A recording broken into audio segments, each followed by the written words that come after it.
Assalamu alaikum, dear believers. On behalf of our resident Imam, Tariq El-Amin, the Taleem Committee, Dr. Aisha El-Amin and Dr. Gloria Bashir, I want to welcome you to today's Taleem. It is cold and dreary outside, so we're looking forward to being warmed up with some wisdom from our brother Bill Chambers, who's going to be presenting on activism, past, present, future, reflections on the movement for social justice. So I'm going to, in just a few minutes, turn over to Brother Bill, but I wanted to just give you a sense of what today's format is going to look like. So we're going to start with the presentation by Brother Bill, and then we're going to open it up for some discussion. Hopefully folks will have some questions that they want answered, and that will help evoke a rich conversation before we close out, inshallah, at 2 o'clock. So at this time, I'm going to turn it over to our dear brother, Bill Chambers. Brother Bill, it's all you. Thanks very much, Dr. Lyle. And assalamu alaikum.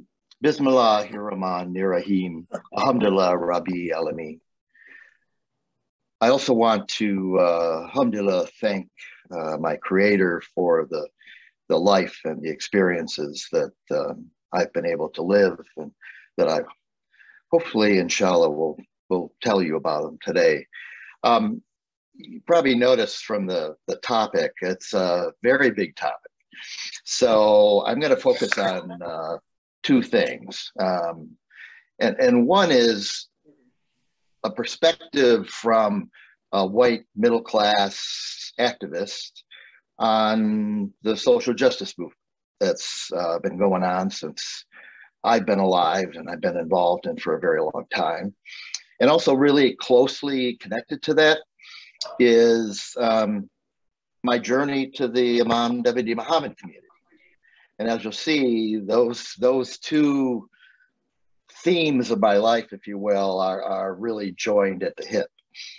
So what I'm going to do is split things up into like periods of time. I'm going to try to characterize what went on in those periods as well as I can do. So I'm going to start with the late 60s, early 70s. I was in high school, and I grew up in Detroit, and I went to a Catholic high school at that time. And I saw that period as being the kind of the wind down of the civil rights movement. And one of the things that was pretty common was most of the activism, and again, remember, I'm speaking from a white community or white middle class activist point of view, were really faith-based, right? So obviously there were a lot of churches and ministers and so on involved in Dr. Martin Luther King's movement.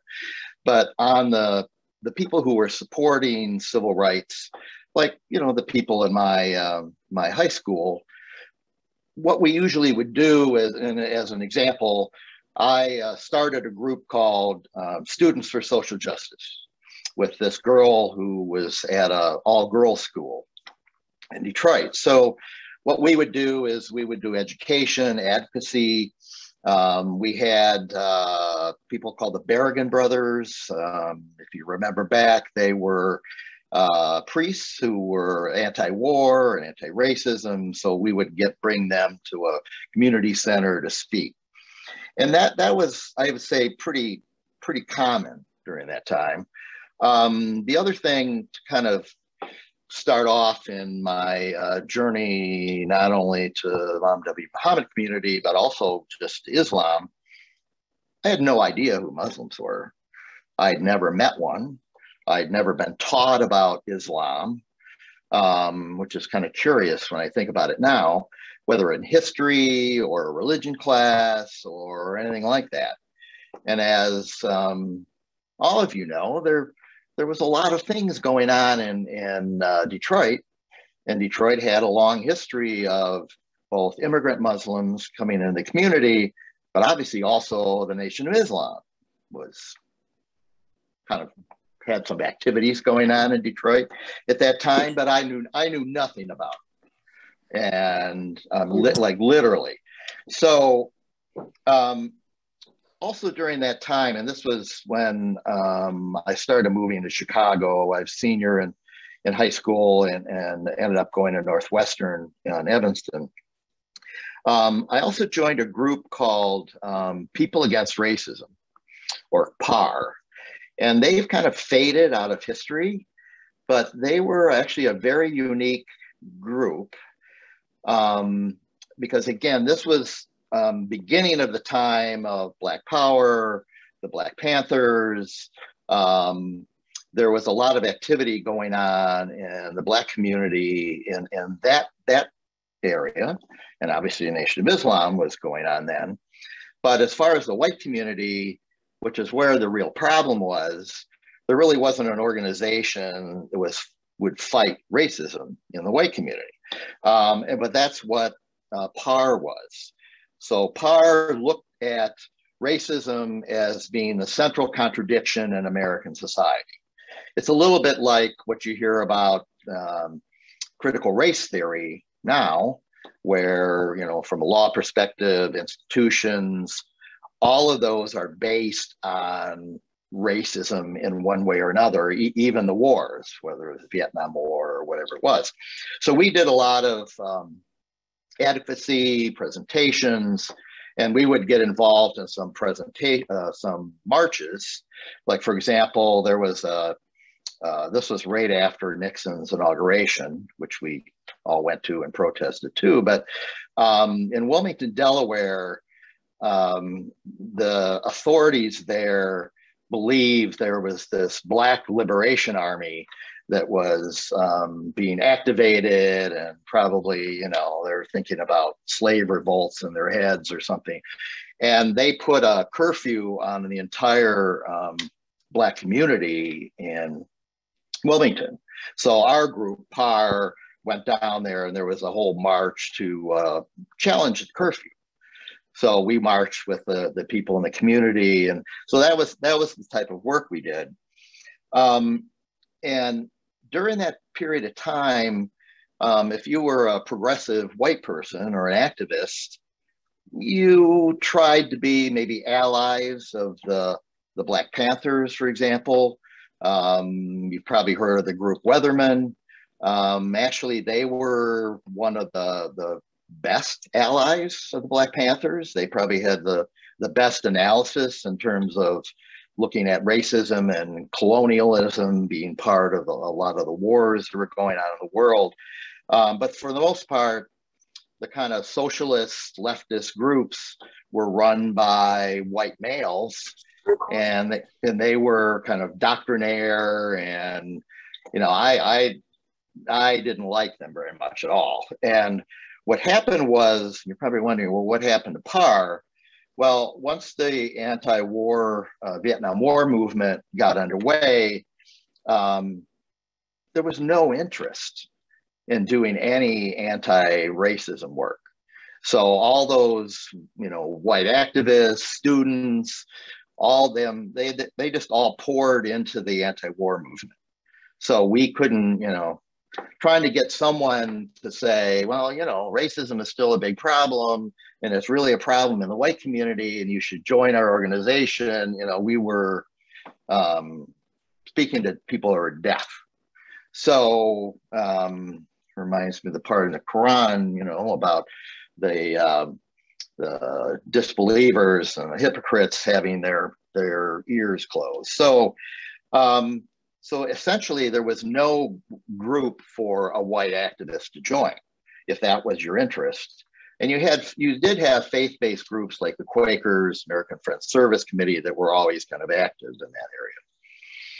So I'm going to talk about the 80s and 90s, and I can go through that actually pretty quickly. If you remember, that was the Ronald Reagan era, which was probably one of the worst periods of time for activism in the United States. Any type of activism work, especially around social justice, really declined, like, tremendously. And there was very little activity and activism on campuses. And again, always remember, I'm talking about the, you know, white middle class kind of, you know, point of view. And probably the major activity focused on social justice that was going on during that period was the anti-apartheid movement in South Africa. So that was a worldwide movement, but that went on for about 10 years. But beyond that, there really wasn't much happening. So I'm going to shift to the late 90s and early 2000s. And at this point, I shifted to becoming involved in Irish politics. So I was an Irish Republican activist. I don't want to spend too much time like, okay, how did you get there? I'm about half Irish and the other half is English. So, you know, maybe it's my two sides fighting each other or something. But I was either a member or head of groups in the US or in the Chicago area called Irish Northern Aid or the Irish American Unity Conference. And we were Irish Republican groups that supported especially the nationalists and pro-Irish people in the north of Ireland. And what was going on and just the brief history is that after the war in the 1920s between England and Ireland, they split the country up into 6 counties in the north that were mainly run by pro-British unionist folks, and then the 26 counties in the south that you know as the Republic of Ireland. And the nationalists and the people in the north kind of imagine yourself as, and probably not too hard for most of you, that you're an African American living in the South in the 50s. So the nationalists in the north, these are the pro-Irish people, they couldn't get jobs. They literally were not hired. Their education was terrible. Housing was terrible. So they started a Northern Ireland civil rights movement. And it was based on or modeled on Dr. Martin Luther King's belief in nonviolence and so on. But unfortunately, that kind of came to an end in 1972 in Derry, where they had their last very peaceful, nonviolent civil rights march. And the British brought in this very violent troop called it's a parachute regiment. And they brought in live rounds and just started shooting people. And by the end of it, there were about 14 people that died. If you went out on the street to try to help somebody that was shot, you were shot. So that was called Bloody Sunday. And after that, the struggle over there became a lot more violent. And that's where the IRA started to get it more involved and so on. So my work in Irish politics as an Irish Republican, we supported Sinn Féin. They were the largest party in Ireland, nationalist party. And I worked with them through the time of the Good Friday Agreement and a little bit after. So that was in like April of 1998. And that was the agreement that brought most of the violence to an end, but brought some self-government to the north of Ireland. The other thing that's important, though, is, and this was the thing I started to realize, you know, we talk a lot about intersectional work. You know, if you're among activists now, that comes up a lot, which just means that people from a lot of different communities are joined together and really working on one social justice campaign or movement or so on. Well, a lot of this really started in this kind of period. To give you an example, I went to Ireland like 10, 12 different times, pretty much once a year for about 10 years or so. And I would wander through the nationalist kind of Catholic areas of Derry or Belfast. And I would notice that they were flying Palestinian flags. I was like, well, you know, why are they flying? And then I'd go into what are called the pro-British loyalists, unionists areas, and they'd be flying the Israeli flags. I'm like, what? Like, okay, what's happening here? Well, the analysis of the Irish Republicans at the time was both of these places, Palestine and the north of Ireland, they were both under military occupation. And the north of Ireland was occupied by the British Army, and Palestine was occupied by the Israeli army. So the Irish have a long history of supporting other groups. I'm sure if Brother Bashir is listening, he'll remember that Frederick Douglass had a very, very successful tour of Ireland, fighting against slavery. So there's a long tradition in Ireland, particularly in the north, of supporting oppressed people, for supporting colonial fights and movements in the rest of the world. So at that point, I kind of saw that the Palestinians and the Irish Republicans would work on common campaigns and so on. So at that point, I became a Palestinian activist, and I still am now. So I'm still very involved with that. And what I started to do at that point is this is the point where my interest in Islam in general started to come out. So I'm going to move to the year like 2000 and then up to the present. And this is probably the most important period that I want to talk about.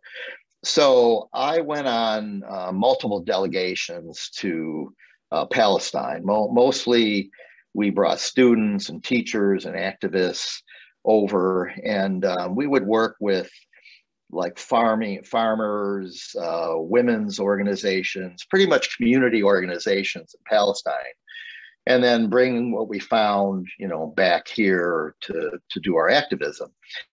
And a lot of the time, like for example, I worked with Adamir.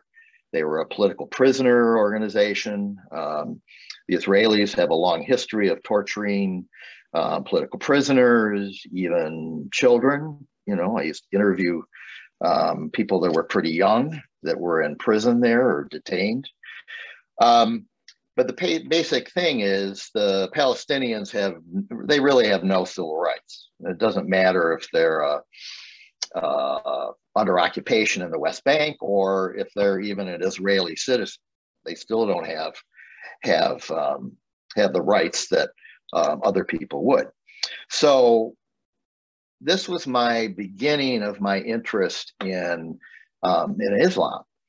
I went over there one time with my son, and we spent a lot of time among Palestinian Muslims, and we'd have all these conversations. And I spent a lot of time walking through Jerusalem, and you can't walk through that beautiful city without feeling all that history, and all that history isn't just Christian.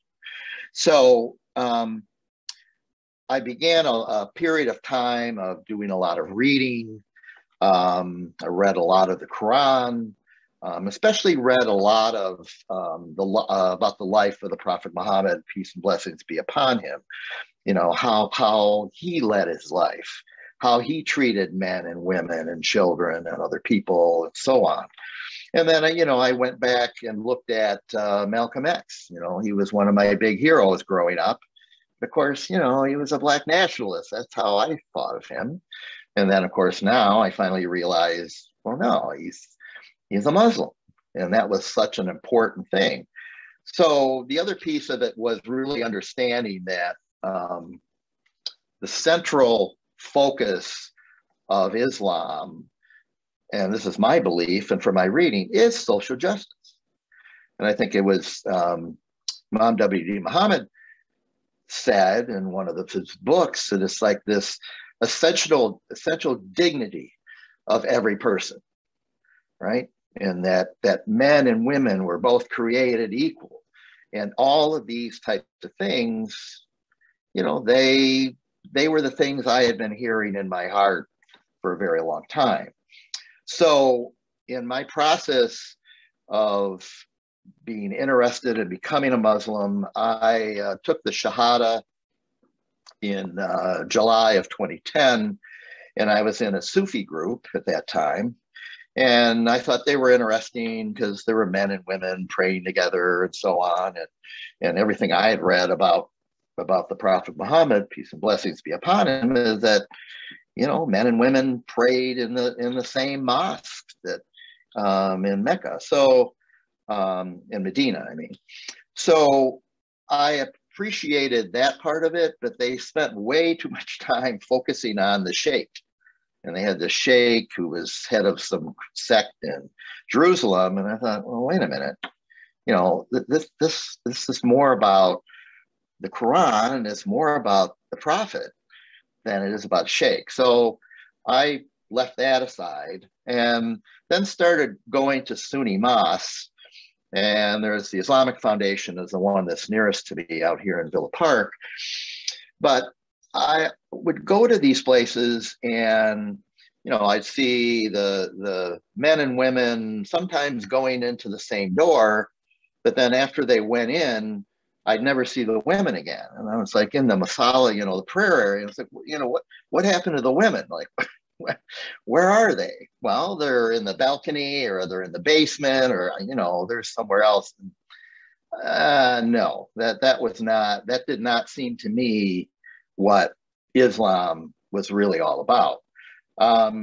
So I got involved with Taleem, who did a really good job of teaching me to pray and to go to a mosque, and then went to American Islamic College, where I met Imam Tariq and Brother Rabbani. And while I was there, I probably took one of the best classes I'd ever taken in my life by Dr. Amina McLeod.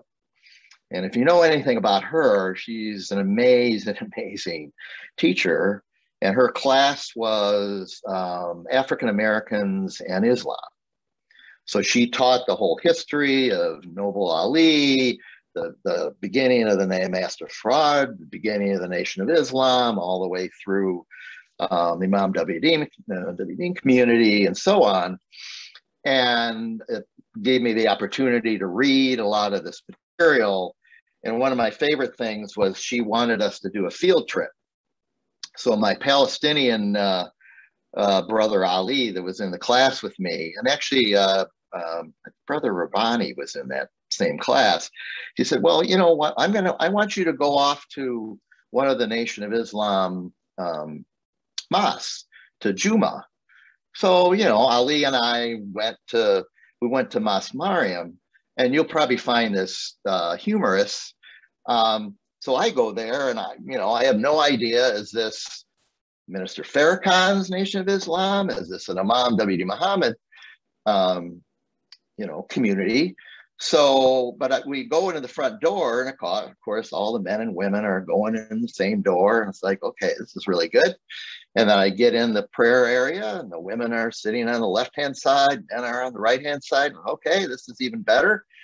And then I'm listening to the khutbah and the whole service. And I'm thinking, this is just like a Sunni service I've been to. And then I forget who the imam was, but then he started in the khutbah. He starts talking about Minister Farrakhan. And I went, okay, now I know where I am. And so I had a very long interview with Sultan Muhammad that I know that you know, and I've stayed friends with, and had that whole experience. And I really think it was, and part of the reason that I ended up moving towards the Mas Mariam is, and I'll kind of go through this piece a little quickly because we're only have a few minutes left of presentation time here. So when I was at AIC, I did a master's thesis on the Muslim American fight for social justice. And the way I looked at it was that the Nation of Islam was was a social justice movement. Certainly, absolutely was a religion and part of the larger Muslim community, and certainly was a version of it.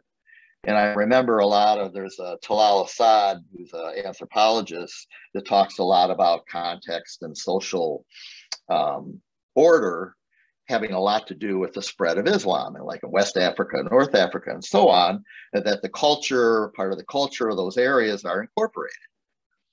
Seemed to me that that's what the Nation of Islam was doing. And it was a version of Islam that grew out of the American community. So it was certainly a lot more attractive to me. I'm not African-American, obviously, but I'm also not Arab or Palestinian or whatever. So I started reading, the first book I read by Imam W. Muhammad was The Message of Concern, and his psychological analysis of the white Jesus, talking about male and female being equal, that idea of Christianity doesn't really even reflect constitutional values, and the dignity of the person that I mentioned. You know, I read this and I was home. I mean, these were things that I believed in. And the last thing I want to say about that period of time, which is the most important thing, was the Black Lives Matter movement. And I was very involved with that, going to the protests, and I was editor at the Chicago Monitor at the time, and we did a lot of articles and stuff on that. But that was really the culmination of true intersectionality, because in any of those Black Lives Matter marches, like in Ferguson or whatever, Palestinians would go, you know, you'd have white activists would be there, Muslims would be involved. I remember talking to Dawood al-Walid, which many of you know, and he talked about how the Nation of Islam was out on the streets in Ferguson, you know, trying to protect the protesters. So around that Black Lives Matter, also around all the fights against Islamophobia, I really saw all these movements run by young people, and from many, many different backgrounds, you know, from Muslims, non-Muslims, Christians, Buddhists, whatever, and, you know, leftist groups and socialist groups and people that aren't part of any group would be focused on anti-racism work, on Black Lives Matter work. So as a kind of final point, because one of the things here is what's the future? That was one of the things Dr. Allen asked. See, I have a lot of faith in the younger generation. And it's more because I see more of intersectionality, of that being an assumption.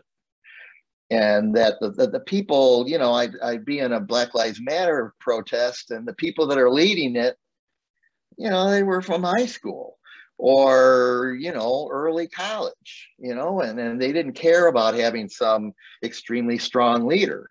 And they did an amazing, amazing work and got the mass of people involved. So that's what gives me a lot of hope. And also that's what has given me encouragement that I've seen in the past many years, many people in the Muslim community turning out for events like this. So I think I'm going to leave it at that. Hopefully I didn't go over too much, and see if anybody has a question or two. Yeah, well, first of all, thank you, Brother Bill, for sharing your extremely compelling story with us. As I'm listening to you talk about all the places that you've been protesting and engaging in activism, I kept thinking to myself, this is like the Forrest Gump of activism. Like, you know, like there should be a movie about. Except I wasn't like stuck in there, like, you know, how they did it during the movie. Yeah, let's put him in this. This is very true. But anyway, go ahead.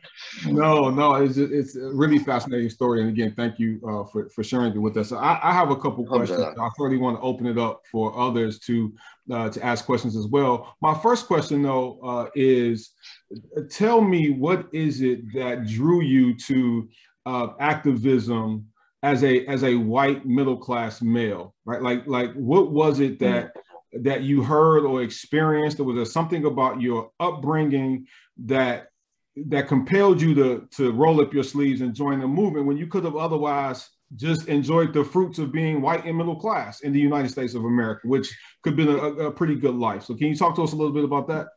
Yeah. Sometimes it's been a bit of a puzzle. I know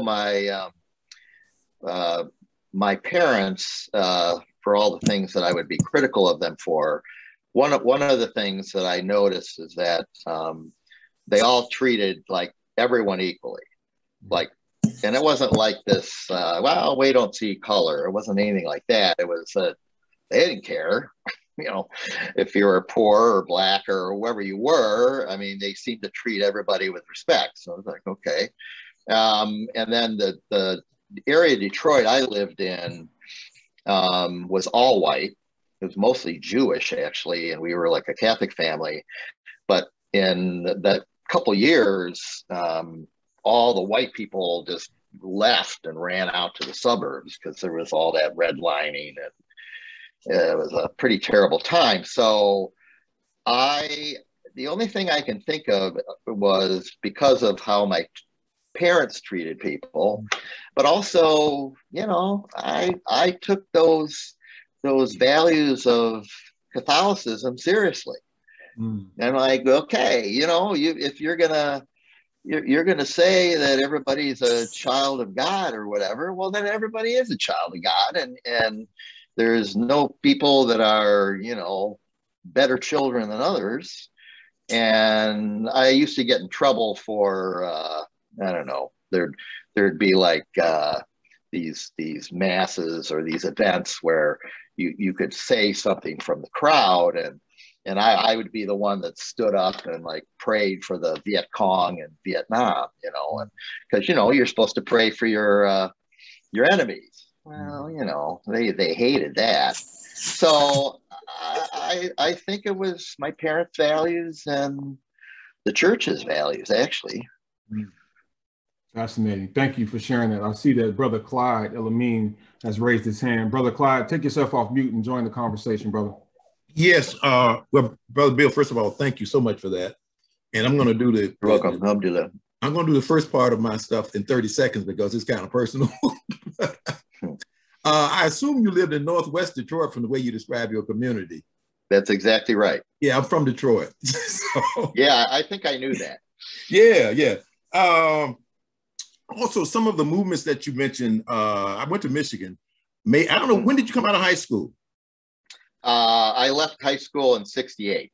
Okay, so you were a few years behind me. We were involved in some of the same movement. We touched some of the same movements. You know, our allies, you know, at Michigan were some of the same groups that you mentioned. So I interacted with those groups a lot. But it's interesting that, you know, my journey took me to Islam through the Nation of Islam. It seemed a very natural next step from some of those activities. And I'm sure you probably know people like Bill Ayers and, sure, you know, and his wife, et cetera. You know, yep. Those folks were our allies in Ann Arbor. And actually the biggest victory, I think, the civil rights victory at U of M was that BAM strike that definitely would not have been successful without the involvement of people like Barry Bluestone, Bill Ayers, and all the people that they brought actually enabled us to close that institution down for, I don't know, maybe 7 or 8 days. And get some commitment. We did that at Northwestern too. I remember when you were doing it at Northwestern. Yeah. We were watching you guys pretty closely, you know. But I'd like you to say a little bit more about your interest in al-Islam, because eventually, at first, my so-called activism, I don't mean so-called that it wasn't sincere. I mean that was what people called it, from the Black and the quote-unquote left side, really was feeding my interest in Islam, and Islam was feeding my interest in that also. So it was like really, it was really like a two-way street. and one fed the other, and one completed the other. Just that I guess I was on a faster track than you, because it happened to me in about 5 years. But I will say the experience that I kept having kept enlightening me and elevating my understanding of that connection of Islamic principles with social justice. And then you mentioned Catholic. I don't know which Catholic high school you went to, but I'm sure I've heard of it if it was in Detroit. U of D High. I thought you were going to say U of D High. That's the same place where Minnesota Attorney General, he went there too. And he got interested in Islam right after coming out of U of D. So it's something about what those, yeah. So it may be something, I think those are Jesuits, right? Yep, that's right. I think it's something about what those Jesuits are doing over there. Yeah, well, they were intellectuals, and absolutely. And kind of to answer your question just a little bit, and I'll try to do this pretty quickly. So, I mean, while I was in high school, they would have they had a class on, I think it was a class on like social justice or social responsibility or something, and they had a section on civil rights, blah blah blah. Well, they had a section on the Vietnam War, and this was like in '68, and the whole chapter was about how the Vietnam War was a just war according to Roman Catholic beliefs in a just war. And I just was sitting there thinking, this is just complete bull.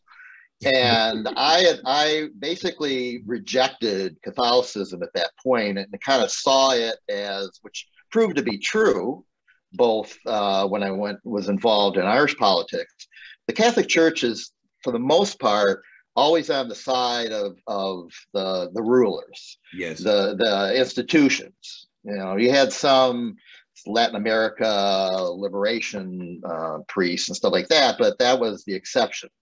Yes. So I've always been a religious person, but I've never liked any of the religions that I saw or heard about before I started reading and interacting with Muslims. And like I said, reading about the life of the Prophet Muhammad, peace and blessings be upon him, and said, this intellectually makes sense. It makes sense to the things that I believe in, especially social justice. And it attracted me.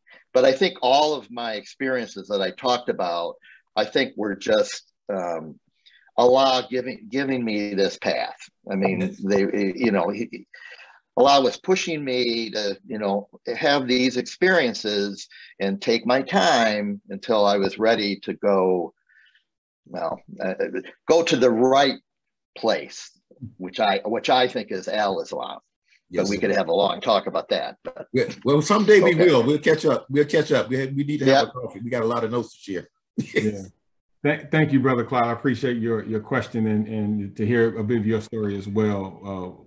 Thank you for sharing that. I see a couple other people with their hands raised. I'm going to ask that Naeem Rashid take themselves off mute and pose their question at this time. Yes, assalamu alaikum. Wa alaikum salam. Yes, I had a question for him. Growing up in the Catholic, going to the Catholic school and growing up with the kind of parents you had, while you was in the Catholicism, so to speak of, did you ever at one time see Jesus Christ as your, as a God or deity or personal savior? Did you ever have that experience in your life? Yeah. So that's a good question. So one of the things, and this isn't true for all Catholics, but I was a Roman Catholic because my parents were. I was baptized before I knew what was happening, and I went to a Catholic elementary school. And like every boy in a Catholic elementary school, I wanted to become a priest one day. Because they do this whole kind of, I think it's an insidious kind of recruiting thing. So, when I was younger, I would say more elementary school. Jesus seemed like the whole, sole son of God. That's how I I was taught. But as I got older, particularly in high school, I thought, no, I don't think so. You know, this whole Trinity, and there's one God, but there's a Father, Son, and Holy Ghost. Okay, that didn't seem to make a whole lot of sense to me, and it seemed that Jesus was definitely a prophet, a very admirable person, a very holy person, and I always had that belief.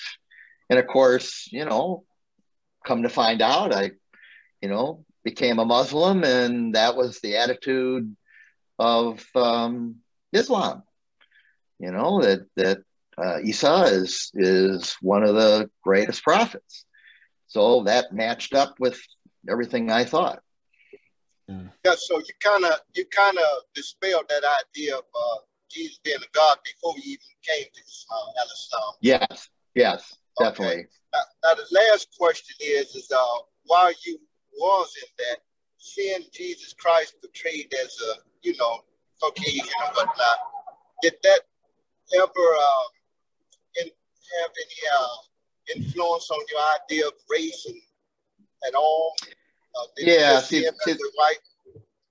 See, that's a really good question too, because that's again why I appreciated Imam W. Muhammad's that Message of Concern book. Was I didn't think about it. You know, I mean, if you're surrounded by, you know, I'm white, and if I'm, you know, every single photo, picture, statue, whatever I see of Jesus, he's a white guy with a beard, and okay, I guess that's what he's supposed to be, and that's the way it's taught, and you know, well, you know, he was Jewish, and well, that, you know, and I think I'm, you know, relatively a smart person, but I kind of see it as this, again, kind of insidious propaganda, and I think the Imam spoke about it very well. That, well, you know, he was somebody I'd look up. He looks like me. I could relate to him, right? So, but that was a completely false image. So I didn't even think that until think that, well, wait a minute, he's from the Middle East. He sure as heck wasn't white, and that was very, very unlikely. But that realization came very late, much to my embarrassment, I would say. Yes. My last thing to that, this is not a question, just a, you know, observation, and that is, it looks like I've heard some people say you don't have to, some Muslims, but saying you don't have to do dawah, that Al-Islam will actually find the person, and it looks like that's what happened to you. Looks like Al-Islam was always, you were destined it was destined to find you and for you to find it. So that's pretty much all I have. Yeah, and I just want to make a real quick comment about that. The reason you don't see more people like me in Al-Islam is because, and I could talk about this a long time, which I'm not going to, but there's a long history of, number one, the Nation of Islam, not a religion. That's Black nationalists. And they're not real Muslims.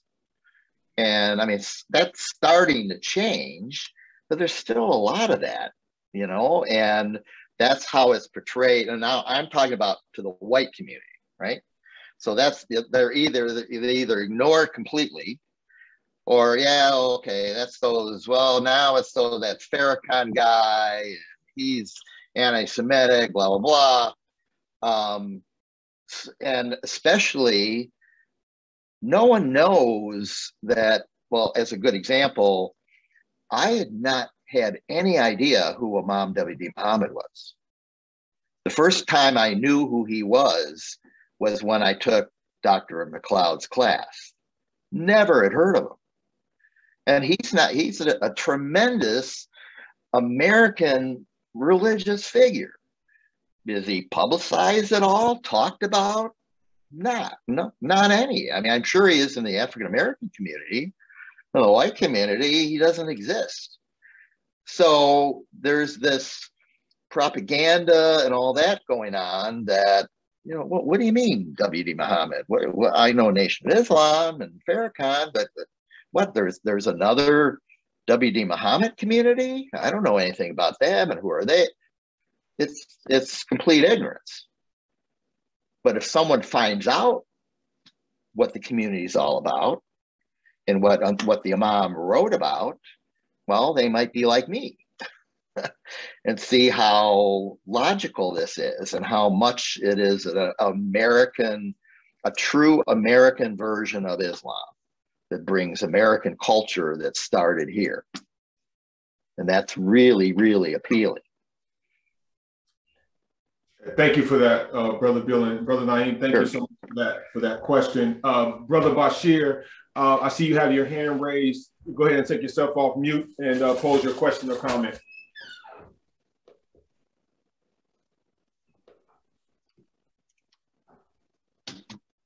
Brother Bashir, are you still with us?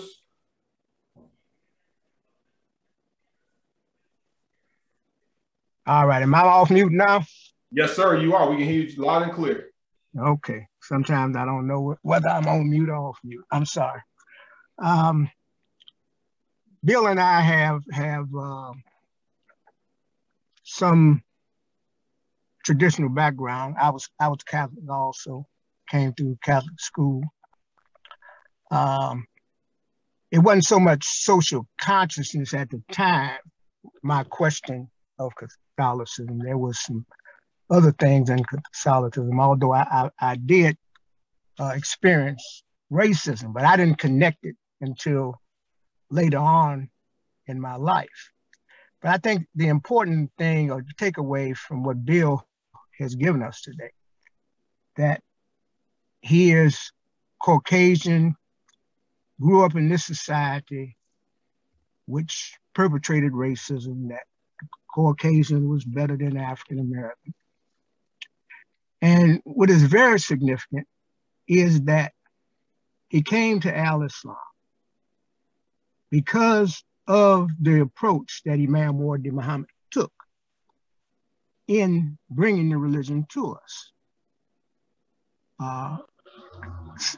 What Bill said too, many people, and Imam said too, they still see us in the light of the Nation of Islam. And those people who came in contact with Imam Wardi Muhammad, Caucasians and high places, they accepted it. He came to the most highest echelons in this society, and they accepted him and recognized him for his insight, his intelligence, and his logic. So this is something that we have to value, and we have to take the approach that the Imam took in bringing this religion to us. We can't take an approach from no other school of thought. And the Imam said, I do have a school of thought, and the United States of America needs a school of thought. So I stress again, and you know, I send that stuff out because I know it's of value. And it may be some of us that don't value. One other thing too, Imam Wardi Muhammad, like Bill said, people don't know him, Caucasians don't know. It's African Americans that don't know him. And he said, I don't get the airtime. I don't get on the television and the radio and the news like these other people do, like Farrakhan and other African American leaders. So he's not known. He said this also early in his mission. There was a Caucasian that came to him, and he said, recognize what the Imam was bringing. And now he said, I would join you. I would be a Muslim, but if I join your community, it would lower my status. Because on the economic status, on the educational status, and all those statuses in the society, we were on the lower rim. So that issue is still here today. I'll leave it with this too. The Honorable Elijah Muhammad said, you will not be equal to the white man until you have equal education. So Imam said something similar. He said we have to become more sophisticated in this society. As we become more sophisticated, too, we will be accepted, and this religion will be more prominent in this society. Thank you. Can I just make one quick comment? One of the things I meant to emphasize too, that I think is, well, actually is also part of the Nation of Islam, but is certainly true in Imam W.D. Muhammad community, is the respect for the role of women. Mm. And that's one thing with all the reading I did and interviews and that type of thing that I did not see in other Muslim communities. It just wasn't there. Like I said, the women were certainly not often even there at all. And they certainly weren't in positions of power running the mosque. And I remember the first time going to Masjid al-Taqwa. I'm thinking, okay, this is great. Everybody's in the same room, and there's some really powerful women here that are as powerful as the men here. And, you know, coming from the days of women's liberation and all that, and I have a lot of strong beliefs about men and women having equal rights. Again, here was I felt a religion that also respected that. Mm-hmm. Like everyone has their dignity, again, whether they're a man or a woman, and each gender has their power, right? Yeah.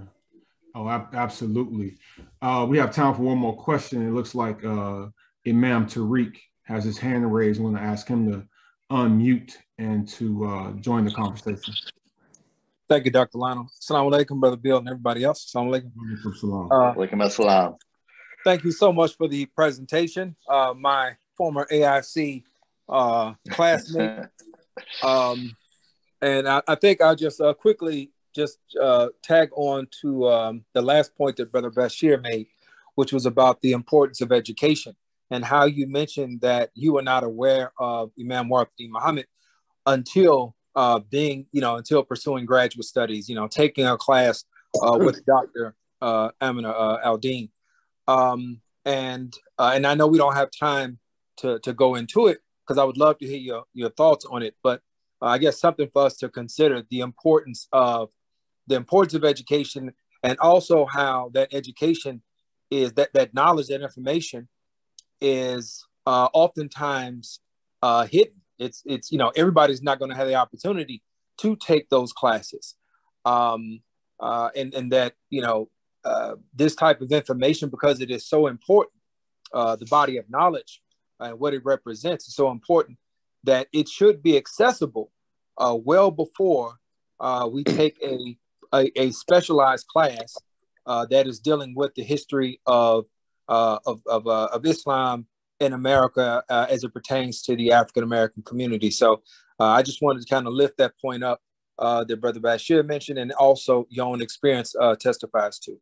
So once again, I really appreciated your presentation and perspective. Assalamu alaikum. Alhamdulillah. Brother Bill, we have about another minute or so. Are there any final thoughts or parting words you would like to offer before we close out this afternoon? I would just say, alhamdulillah, I thank you all for being who you are and helping me discover Al-Islam and being so welcoming me to the community.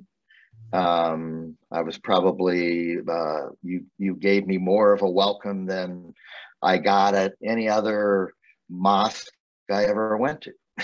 So I really appreciate your taking in this guy. It's like, okay, now why is he here? So I appreciate all your support and how what a wonderful community it is. Yes, absolutely. I think that obviously we're all here. We can all sort of testify to the beauty of our community. And I think your presentation today and the comments from Brother Bashir and Tariq and other folks who participated just affirms what we already knew. This community is special.